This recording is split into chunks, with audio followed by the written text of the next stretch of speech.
la película que también es nuestra recomendación de la semana, que es Caravaggio de Derek Jarman de 1986.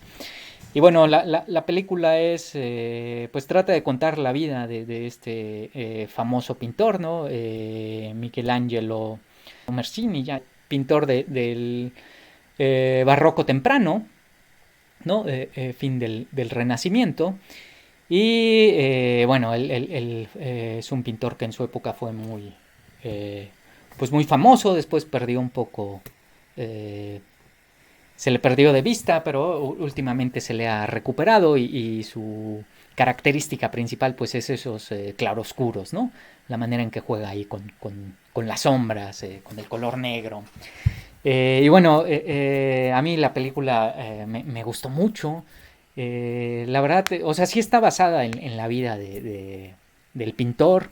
Sí está tomado como pues datos biográficos reales, ¿no? Ahí aparecen personajes de la vida de Carballo, ¿no? Como, bueno, su relación ahí con el cardenal del Monte, que fue su mecenas, y otros puntos de ese estilo, pero también es una especie de... No pretende ser una biografía precisa y exacta, ¿no? De la vida, sino interpretativa. Se deja espacio para la ficción y pues mete elementos que no tienen que ver con ni con la época ni con la vida, que pues a mí se me hicieron muy interesantes. Pero bueno, lo que más me gusta de la película es que le da un toque como a las escenas. O sea, las escenas se vuelven como cuadros del pintor, ¿no? De hecho, bueno, muchos de los cuadros famosos de él, pues están ahí retratados cuando los está pintando, pero precisamente la vestimenta, la manera en que se maneja la luz, la manera en que se maneja la cámara, pues nos dan esa sensación de irnos como sumergiendo en los cuadros de Caravaggio. Y eso a mí me fascinó, ¿no? Yo me hizo pensar en otras dos películas de pintores, una de Peter Greenaway, ¿no? Que hablamos hace no mucho de una de sus películas, que es sobre Rembrandt, no me acuerdo cómo se llama, La Ronda de la Noche, ese famoso cuadro también de Rembrandt, y bueno, ahí sale cómo lo retrata y lo pinta, y también me dio esa sensación, ¿no? De que en la película, cómo hay tantas escenas que están imitando cuadros, la película acaba envolviéndote y te da la sensación de estar en cuadros en movimiento, ¿no? Entonces eso a mí lo que más me atrajo de la película. Y bueno, no sé, ¿qué opinan? Bueno, a mí también me gustó mucho ese juego como de luces, estos claros oscuros, y también como que sí, a mí me agradan más las biografías interpretativas porque pues siento que es una especie de indagar dentro como las vivencias internas del artista o de la persona de quien se está hablando.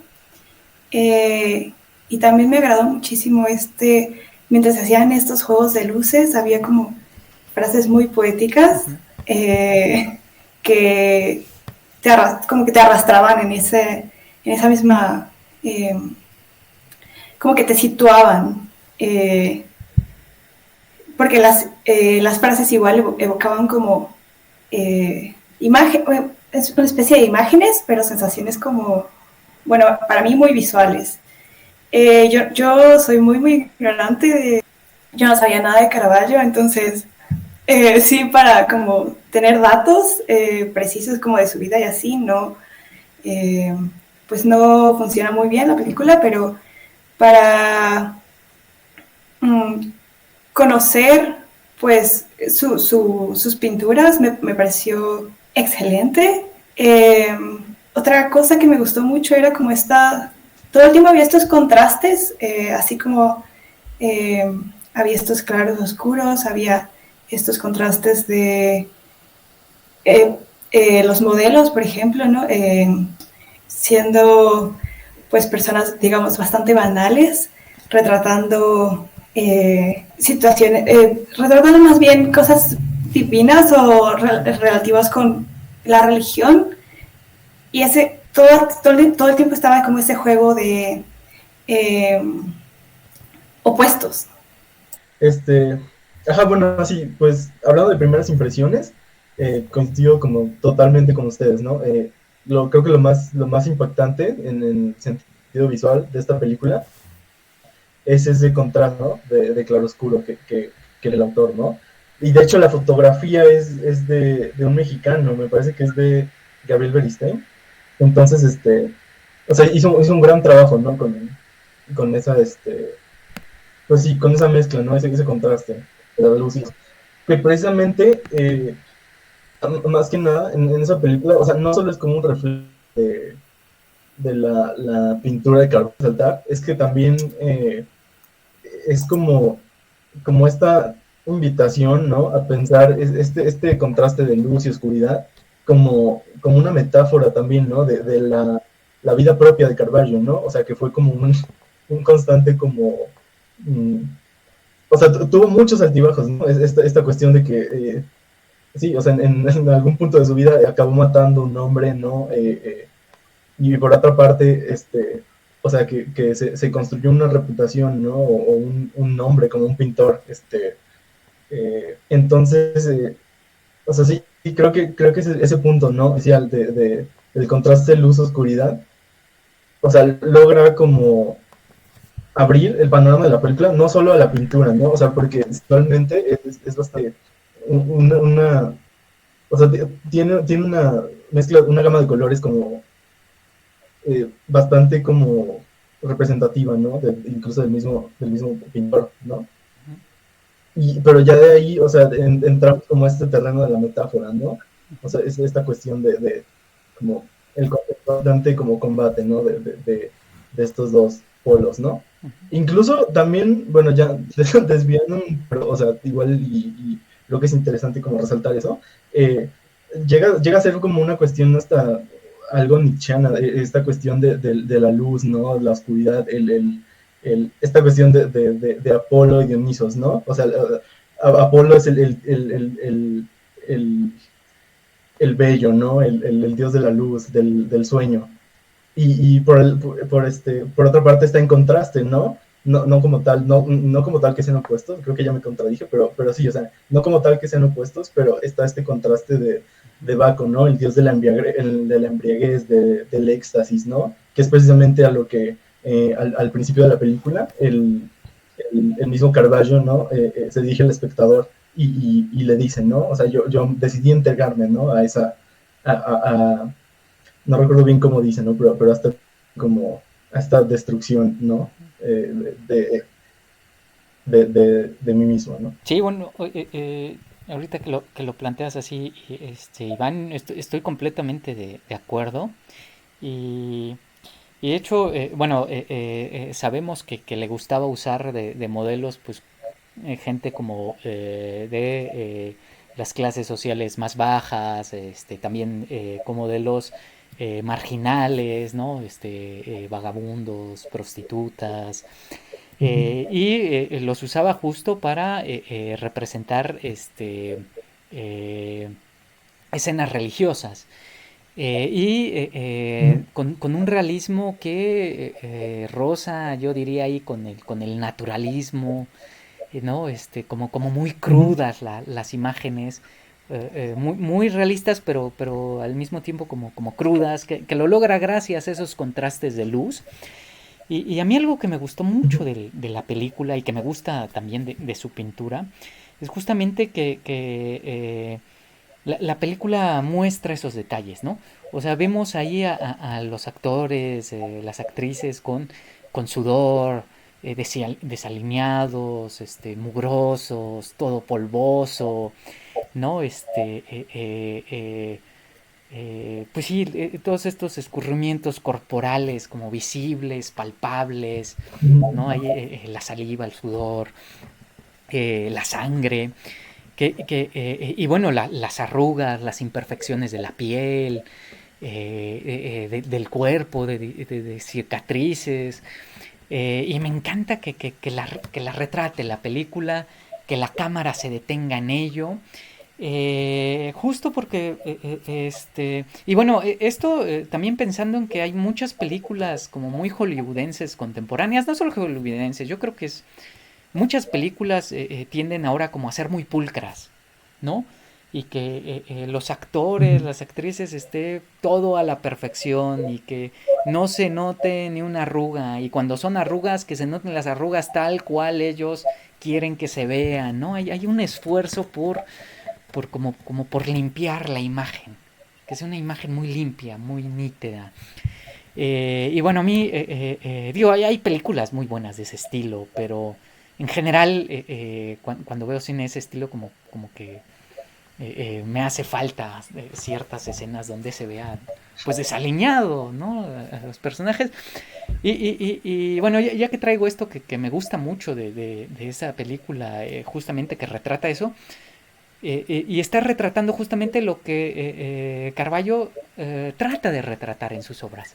Que trata de retratar justo esos, o sea, no trata de mostrar así como a la Virgen María así como en pulcritud perfecta, o no, sino con ciertos ahí rasgos de sudor, y bueno, en todas sus obras, ¿no? Que se vea algo demacrado, que se vean lo más realista posible, ¿no? Sin diríamos contemporáneamente, sin filtros, ¿no? Sin que le ponga filtros que hagan ahí como figuras muy simétricas y muy bellas. Y bueno, llevándolo a lo que decías, Iván, pues es que justamente, ¿no? Como esos contrastes de eso luminoso, eso brilloso, eso esplendoroso, eso bello, eso apolíneo, es solo visible como desde el trasfondo de esa obscuridad, ¿no? Que podríamos decir se opone, si no nos gusta oponer, se contrapone, ¿no? ¿No? Entonces, justamente eso brilloso solo es posible desde ese trasfondo oscuro, ¿no? Y esas escenas como bíblicas adquieren su peso, ¿no? En este sentido como de algo religioso, sagrado, desde esas sombras que rodean y desde esas imperfecciones que rodean, y que en última instancia para mí eso es bueno, eso es el arte, ¿no? El arte vive de una materialidad así concreta, real, que es como que también se ve ahí en muchas escenas, ¿no? Cuando están preparando las pinturas. Y bueno, la pintura pues es eso, es una materia ahí prima, pegajosa, ¿no? Que se mezcla, que ensucia todo el estudio, que tiene todo con suciedad al pintor y se llena de todos los colores. Pero justamente eso, ese contraste ahí, eso es lo que nos va a mostrar pues esas escenas bellísimas. Bueno, siguiendo un poco la línea de eso de la falta, bueno, sí, la falta de pulcritud o como exceso de corrección en las arrugas y demás. Y con lo que ahora me contabas de Caravaggio, siento que es como necesario esa especie de visualización de algo más visceral. Por ejemplo, hay una escena donde uno de sus modelos le corta la sangre, le queda corto a a las pinturas, ¿no? Que vemos el proceso también, ¿cómo se dice? Como esta combustión está presente a lo largo de la película, principalmente a través de los claros y de los oscuros, pero también a través de, por ejemplo, estas violencias o ciertas violencias que tiene el personaje de Caravaggio, que permite que podemos ver, ¿no? Como conocerlo en su totalidad, no solamente como este gran pintor, sino también como con ciertas problemáticas con las que, por ejemplo, algo que me gustó mucho fue la escena del cuchillo desde el inicio, precisamente por esto de sin miedo y sin esperanza, ¿no? Y también creo que es mucho como esa, porque siento que, bueno, yo que no sé nada de Caravaggio, o bueno, no sabía nada de Caravaggio, siento que retrata mucho como este temperamento que pues se va a ver a lo largo de la historia. Ajá, bueno, pues igual, siguiendo con esta cuestión como del el impacto visual, ¿no? Que causa la película, y igual lo que acabas de mencionar, con lo que sale a relucir, ¿no? Lo que brilla en esta producción, es precisamente o sea, esa capacidad que tiene, ¿no? Realmente sin decir nada sobre la técnica, ¿no? Como tal de Caravaggio, ¿no? Sobre, sobre su trasfondo estético, ¿no? O sea, logra darnos como un panorama completo, ¿no? De qué es, o sea, qué es lo que estaba haciendo Caravaggio, ¿no? O sea, qué clase de arte producía él, que era, o sea, y en qué medida era diferente, ¿no? A lo que venía haciendo el arte, pues, del barroco, ¿no? O sea, aquí, desde esta cuestión, ¿no? De los modelos, o sea, tenemos que estar representando, ajá, pasajes bíblicos, ¿no? O sea, situaciones o escenas divinas casi, con, con, sí, gente, o sea, gente de la calle, ¿no? O vagabundos, gente enferma, prostitutas, ¿no? Y, o sea, y precisamente es o sea, eso también, ¿no? O sea, demuestra como o sea, el gran abandono, ¿no? O como el gran paso que dio Caravaggio de este arte barroco, ¿no? A un, o sea, porque muchos lo que dicen es que Caravaggio inició el arte moderno, ¿no? Y no es difícil como entender por qué digamos eso, ¿no? O sea, porque precisamente lo que hace es como cambiar completamente o sea, panorama, ¿no? La intencionalidad de sus obras. O sea, y conserva ese estilo, ¿no? Conserva esa como pulcritud de las obras, pero a la vez, o sea, incluye estas cuestiones, ¿no? Por ejemplo, en la película hay una escena, ¿no? En la que como, obispo, este padre que era su mecenas, le pregunta, ¿no? ¿Por qué estaba pintando un retrato Caravaggio, ¿no? Y le pregunta, ¿por qué tiene la piel tan verde, ¿no? O sea, ¿por qué se ve así? Y él le contesta, o sea, que porque así se había sentido, ¿no? O sea, había estado enfermo. Entonces, o sea, es como ese contraste, ¿no? Que siempre trata de mantener, precisamente como que abre la puerta, ¿no? Como a muchas metáforas de lo que fue, ¿no? En realidad la vida de Caravaggio y o sea, como su arte, precisamente, o sea, creo que eso es lo que más rescato de la película, o lo que más me interesó, ¿no? O sea, como esta cuestión de que, pues, al final el arte de Caravaggio era, no era más que el reflejo, ¿no? De su experiencia de vida. O sea, eso es como lo que él hacía. Bueno, yo quiero también como señalar dos cosas que me gustaron mucho de la película. Primero, bueno, justamente estamos en el barroco y la música barroca pues es como de las más famosas, ¿no? Pues bueno, ahí está Bach, pero otros, ¿no? Albinión y Vivaldi. Y a mí me gustó mucho el trasfondo, a cada rato la música de clavicordio, que a mí es un instrumento que me fascina y que, bueno, es muy típico de la época, muy de moda y, bueno, se fue perdiendo, ¿no? En la actualidad no se usa mucho. Entonces me gustó mucho ahí en el trasfondo, la música constante, bueno, no tan constante, pero en los momentos que aparece de clavicordio.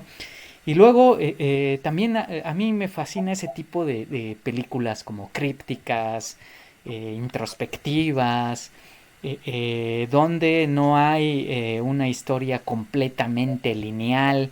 Aunque sí tenemos una historia lineal en un sentido, ¿no? La vida del pintor está en su lecho de muerte, ¿no? Que además sabemos, pues tuvo que escapar por haber asesinado a un hombre, ¿no? Lo andaban persiguiendo después de haber obtenido la más alta fama y haber sido, bueno, su mecenas ahí, el cardenal del monte.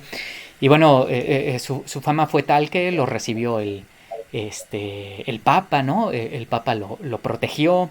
De hecho, ahí la película juega un poco con esto de que mató un hombre y lo interpreta como si hubiera matado a que era su amante, y lo hubiera matado porque él mató a su amante, a su vez de él, ¿no? No, le dice, bueno, lo hice por amor. Pero bueno, sí sabemos que Caravaggio intervino con el Papa para que soltaran a uno de sus amigos modelos por algún asunto ahí penal, ¿no? Y sabemos que hubo ese conflicto ahí con el sobrino del Papa, al cual entró en conflicto, ¿no? Y hablaba mal de él, ¿no? Que bueno, aquí lo retratan como el que seduce a esta chica, que es como la novia bueno, que es Ranuccio y Elena.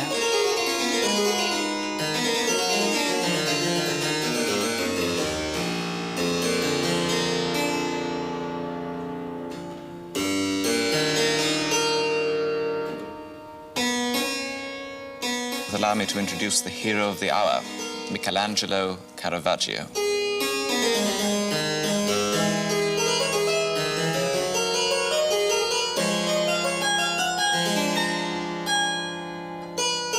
Ranuccio! Achille, you're blind. I did it for you.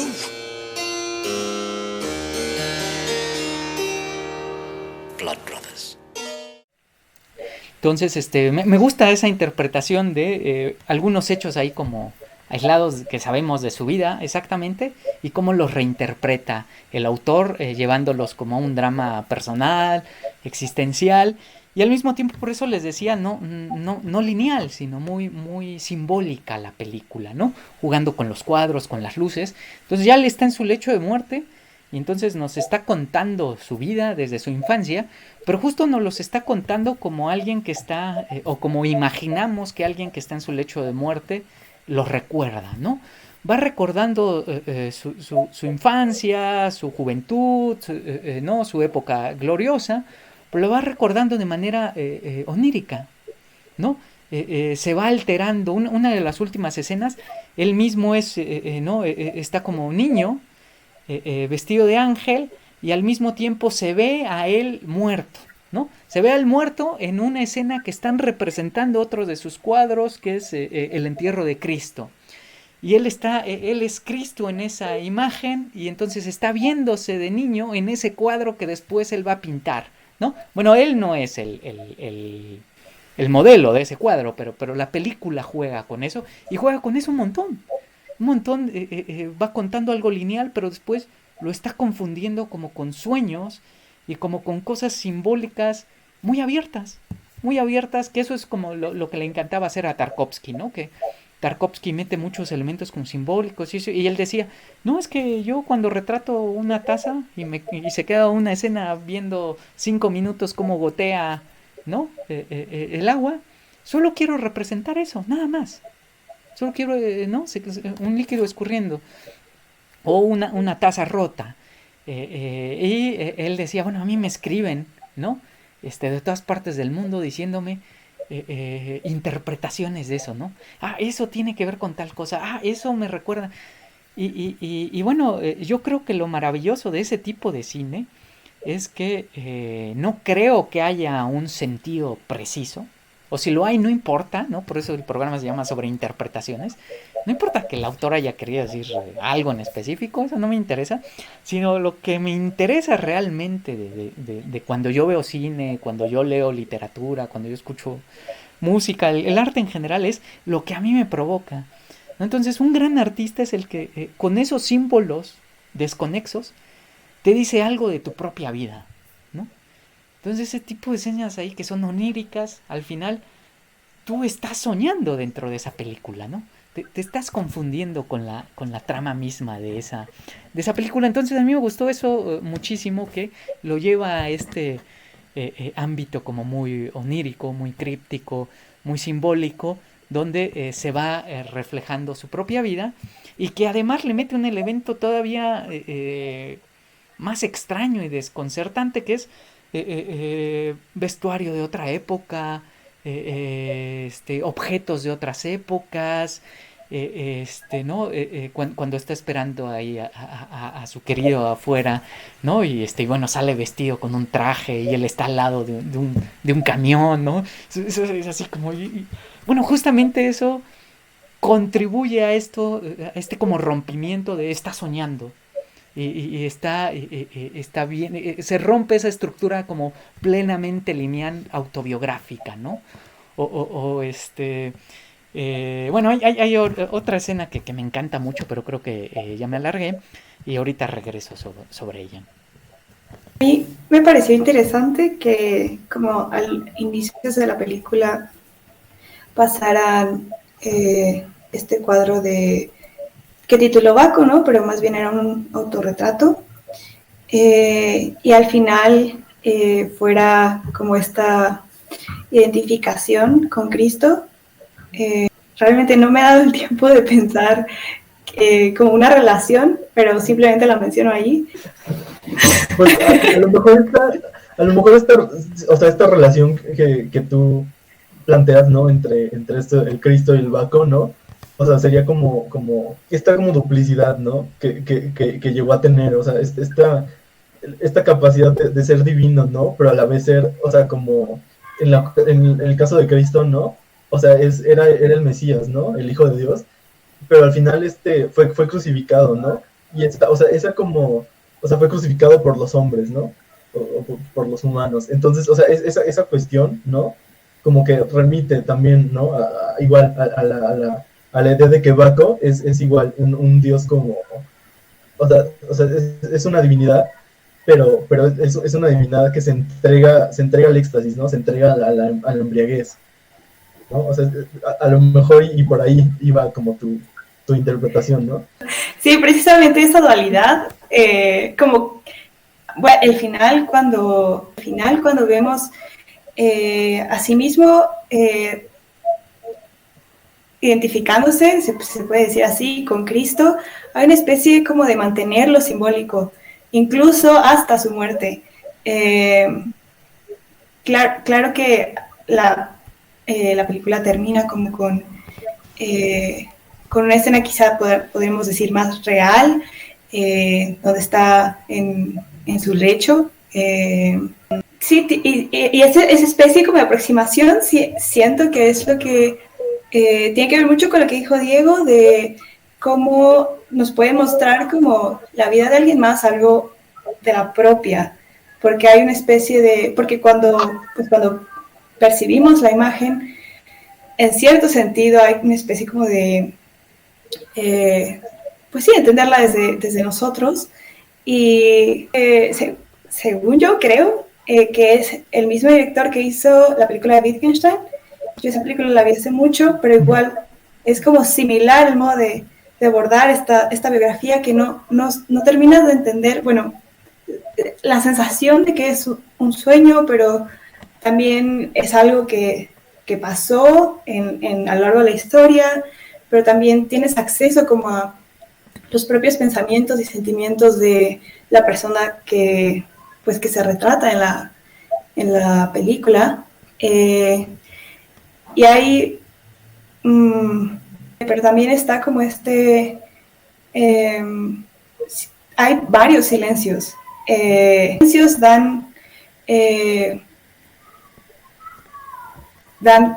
primacía a ciertas imágenes, que pongamos más atención en la imagen, ¿no? Y que como esto sórdido de meterle monedas de oro a la boca, ¿no? Por ejemplo, que hasta cierto punto hay como un juego también como con lo erótico. Y sí, bueno, o sea, pues es que realmente ese o sea, si ya o sea, cuando queremos hablar de esos elementos, ¿no? O sea, este elemento, ¿no? De la homosexualidad, ¿no? Estas cuestiones homoeróticas que sí, o sea, con las que completamente juega con ellas, ¿no? A través de toda la película, ¿no? O sea, y no solo con cuestiones de homoeróticas, sino también con o sea, en general, ¿no? Juega mucho con la sexualidad, ¿no? De los personajes. Y o sea, esta cuestión, y la cuestión de estos elementos anacrónicos, ¿no? Y de esa sincronía que tiene la narración de la historia, pues ya son, o sea, son cosas que ya remiten más que nada pues a Jarman como tal, ¿no? O sea, porque pues o sea, él fue, ¿no? Un completo pues defensor o sea, yo diría que incluso de sí mismo, ¿no? De lo que él era, ¿no? Y de sus ideales. O sea, y en sí, esa esencia de causar como controversia, ¿no? Con sus películas, es lo que precisamente identificamos aquí, ¿no? Pero sí, o sea, volviendo a esta cuestión, ¿no? Eh, elementos asincrónicos, como la ropa, como la tecnología, ¿no? Incluso como los cigarros, ¿no? O sea, que esta cuestión de que, o sea, está Caravaggio preparando sus pigmentos, ¿no? O sea, está preparando sus pinturas, ¿no? Con pigmentos en polvo y con aceites, y se está fumando un cigarro, ¿no? Bien podría ser un X marca, ¿no?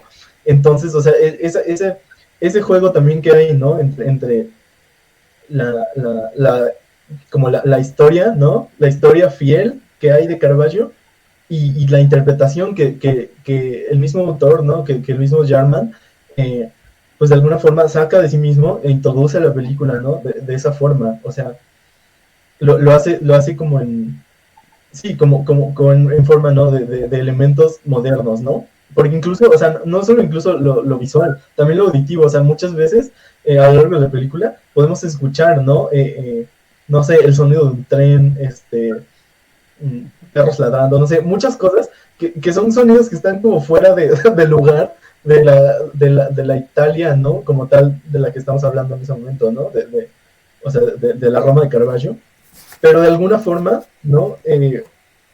O sea, Jarman tiene como, o sea, tiene una visión bastante completa de lo que quiere hacer con esta película y logra conciliar esos elementos, ¿no? O sea, concilia como pasado, presente, o sea, no hay como en la película no hay una línea temporal, ¿no? O sea, no hay una como, no estamos en ninguna época, ¿no? O estamos en varias a la vez, ¿no? O sea, realmente lo que trata de retratar es más como la esencia de algo, ¿no? Como el modo en que eran las cosas, ¿no? En que fue la vida de Carvalho y en que a lo mejor en que fue la vida misma de Jarman, ¿no? Y entonces él concilia estas como dos partes y eso es lo que vemos en la película, ¿no? O sea, como un... Sí, o sea, si la ves como sin mucho contexto, dices ¿qué hizo aquí, no? O sea, ¿qué es esto? O no, no, o sea, no, no tiene sentido, ¿no? Pero ya que o sea, ya pensándolo desde el contexto del director, ¿no? Eh, pues sí, hace bastante sentido, ¿no? Es como, porque incluso esta sincronía, ¿no? Este anacronismo de las cosas que se muestran en la película, pues al final es otra forma, ¿no? De causar controversia, ¿no? Sí, bueno, igual hablando de esto, que hay elementos ahí anacrónicos, asíncronos, y mezclados con cómo Caravaggio pues revive o pasa por su mente toda su vida y cómo se está soñando cuando era niño y está soñando cuando era niño con un cuadro que va a hacer después, pero en ese cuadro está él, etcétera, ¿no? Este tipo de elementos me hacen pensar a mí, quizá mi escena favorita es la de la presentación del cuadro, ¿no? A la que se supone que iba a ir el Papa y llega el sobrino del Papa. ¿No? Al Papa no lo vemos en esa escena, lo vemos cuando le va a entregar la carta para que liberen a su amante. Pero esa escena a mí me fascinó porque es justamente el retrato de una fiesta que un poco lo que dijo Iván, que sería difícil de catalogar qué época es. O sea, no sé, o sea, sí hay vestimentas muy claras y sí podríamos decir, sí, pero también podría ser una especie como de montaje o de fiesta temática con otro tipo de elementos y otro tipo de gestos, ¿no? Que, bueno, además están develando ese cuadro que es ¿cómo se llama? El amor victorioso, ¿no? Que es de esta otra chica a la que está retratando como Cupido. Pero además, bueno, Cupido sí es su nombre, pero ahí en la historia nos cuenta, bueno, en el retrato, que es la mujer, bueno, es una modelo mujer, y toda esta historia que nos va contando de cada uno de los cuadros, que los va interpretando de una manera, el director los va interpretando con algunos acontecimientos que sabemos de la vida del pintor Pero bueno, a mí esa escena me fascina, ¿no? Esa fiesta donde están ahí brindando y están celebrando, y el tipo de vestimentas que llevan todos, y, y, y, y al mismo tiempo, regresando a lo que decíamos al inicio, al mismo tiempo ese contraste como de cadáveres, ¿no? Está lleno de osamentas y hay una como tumba ahí con vidrio donde vemos otra osamenta, y luego todo lleno de polvo, ¿no? Entran y salen y hay unos ahí como monjes barriendo y se alza el polvo y se alza el polvo, pero entran súper elegantes y bien vestidos y con joyas. Y bueno, también esto, ¿no? Esos personajes ahí como marginales, ahora todos ellos vestidos elegantemente y en otro contexto. Entonces, esa fiesta se me hace súper interesante, ¿no? Súper atractiva la escena, como el ritmo, ¿no? Como muy, no sabría decir ahí exactamente, casi diría como juguetón, ¿no? Jugando con muchos símbolos, muchos puntos, algunas escenas como medio eróticas, pero otras medio cómicas, y otras simplemente como muy crípticas, ¿no? Como todo muy enredado. Entonces, esa escena me fascina. Y de nuevo, hay también elementos que están fuera de contexto, ¿no? Están entrando y vienen así como, sí, vienen a presentar su última obra. Y el que está recibiendo ahí es un monje con vestimenta de la época, leyendo una revista completamente contemporánea, ¿no? Donde están las litografías de las obras de Carballo. Entonces, esa serie de contrastes que también me hizo pensar en Buñuel, ¿no? Y en esta película, bueno, en Buñuel en muchas películas, pero en específico en Simón del Desierto, que también está tratando a un místico de los primeros siglos, y que se va ahí, ¿no? Al desierto a purificarse. Está retratando la vida de un místico en el desierto, y de repente aparecen elementos contemporáneos, ¿no? De repente, ¿no? Pasa un avión, ¿no? Y en Simón del Desierto, y bueno, a mí inmediatamente me hizo pensar en ese tipo de asociaciones que hace ahí Buñuel, ¿no? También está otra película de Buñuel, ahorita se me acaba de olvidar el nombre, pero bueno, ahí saldrá aquí su nombre, La Vía Láctea. La Vía Láctea, que es la peregrinación que se hace en Santiago de Compostela. Y en esa película Luis Buñuel está jugando con etapas históricas, ¿no? Empieza una peregrinación en una época, y después pasamos a otra, y después a otra, y después a otra, y al final estamos ya no sabemos en qué época, ¿no? Están tomando unas cervezas. Entonces esas asociaciones muy estilo Buñuel. Y aquí, bueno, Jarman, sin irse a esos extremos de Buñuel, porque se quiere quedar en la vida del pintor, los usa como pinceladas para contar la historia. Y yo creo que justamente pueden ser elementos como muy controversiales, y habrá personas a las que no les guste, pero a mí se me hicieron como pinceladas muy bellas, ¿no? Como guiños a otro tipo de narrativas. Sí, o sea, pues ya como, yo creo que como sumario, o sea, sí consideraría como, o sea, esos tres elementos son como lo que forma esta película, ¿no? O sea, o por lo menos sería como o sea, los que yo recomendaría como tener en cuenta a la hora de verla, como para abordarla, ¿no? Que serían primero tener presente ese juego de luces y sombras, ¿no? Que está presente así como elemento visual, pero también como metafórico, ¿no? Y que se puede aplicar a muchísimas como dualidades, ¿no? A lo largo de la película, ¿no? Principalmente esta dualidad entre lo divino y lo mundano, ¿no? De ahí, o sea, sería sí tener en cuenta, ¿no? O sea, que esta película no es, o sea, para nada una biografía lineal ni histórica, ¿no? O sea, es este elemento de tiempos como mezclados, o sea, de asincronía completa, ¿no? O sea, una historia que no es narrada linealmente, ¿no? Sino que tiene agujeros y que quizá se rellenen o quizá no, ¿no? Entonces, o sea, tener eso en cuenta, ¿no? Que al final no estamos como...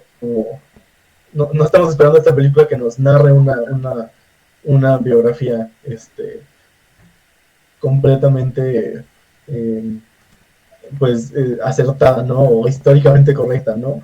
O sea, es más, pues sí, considerar esto, que como tal, es una biografía en el sentido de que con esta película puedes darte un muy buen sentido de quién fue Caravaggio, ¿no? Y qué inspiró su pintura, ¿no? Y finalmente,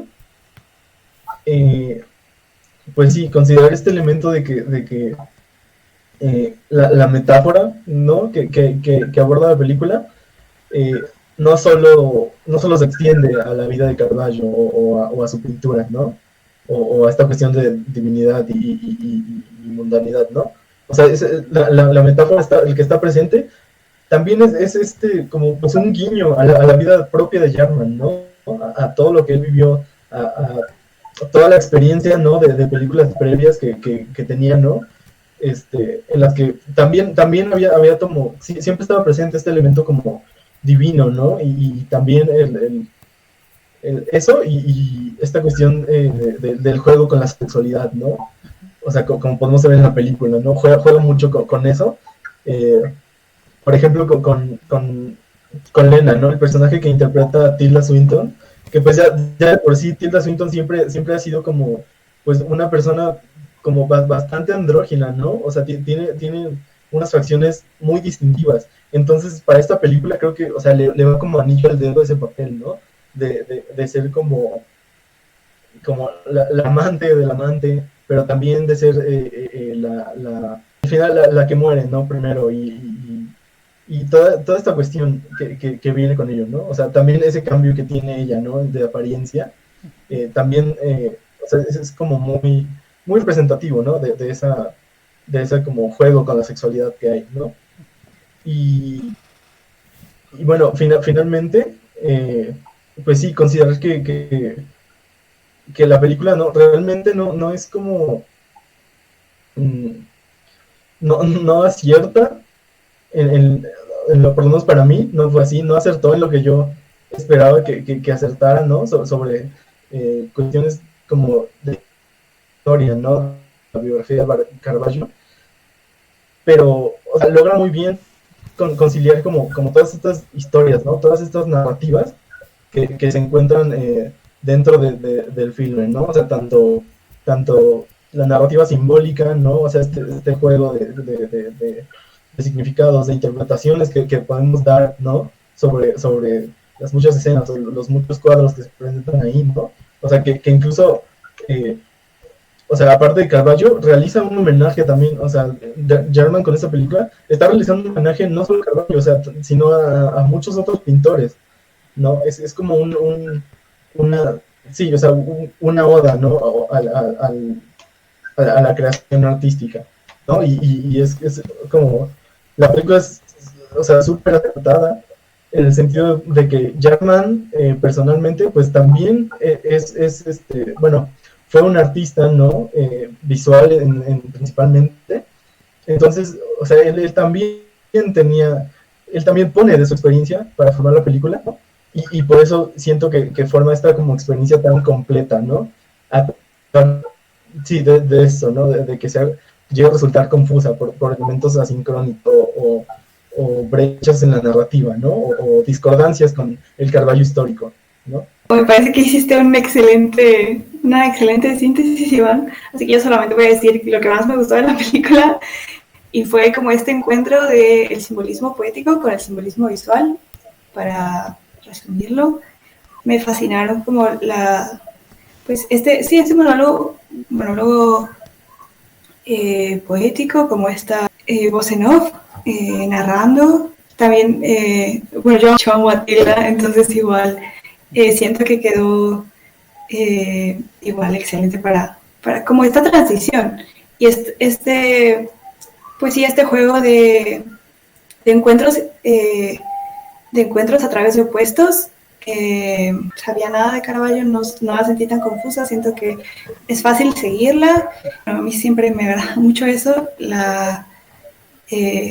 pues estos permisos que se dan para introducir objetos que no van como en la línea del tiempo, porque siento que le da mucha vida a la película y también tiene ese simbolismo y mantiene esa, no sé, esa sensación que yo siento que uno tiene que sentir cuando ve una película, como de poder leer como las escenas, no solamente dentro de lo que estaba sucediendo, sino también, o sea, para poder hacer, siento que está pie para poder hacer sobreinterpretaciones, por ejemplo. Pues bueno, sí, igual los invitamos a ver la película y a hacer su propia opinión, ¿no? Sus propias sobreinterpretaciones, que eso es lo que nos gusta hacer, ¿no? A mí personalmente, entre menos fiel a la intención del autor, mejor, ¿no? Mejor. Digo, no sé cuál sea la intención del autor y creo que no me gustaría saberla. He leído algún par de entrevistas ahí de películas que me han gustado mucho y creo que es mejor no saber cuál era la intención del autor, sobre todo si nos gustó mucho la película, porque puede perder ahí como este halo ahí, mítico, atractivo, seductor, ¿no? Y bueno, a mí esta película tiene todos esos elementos que es lo que me fascina del cine, ¿no? Que pues sí, que me hacen percibir de una manera un tanto diferente pues cosas muy simples, ¿no? Esto que decía Jocelyn ahí de estas imágenes que va mostrando pinturas, pero que les va agregando poemas, ¿no? Para acompañar las imágenes, o una narración poética, diríamos. Eso también me fascina porque a veces en circunstancias un poco banales de la vida me vienen a la mente escenas de ese tipo de películas, ¿no? Y aunque con exactitud no recito ningún poema o ninguna narración poética, me vienen a la mente voces en off que están contando algo ahí extraño. Y bueno, por eso a mí me fascina este tipo de cine. Y pues nos vemos en el siguiente programa. And the knife is illegal. Casso!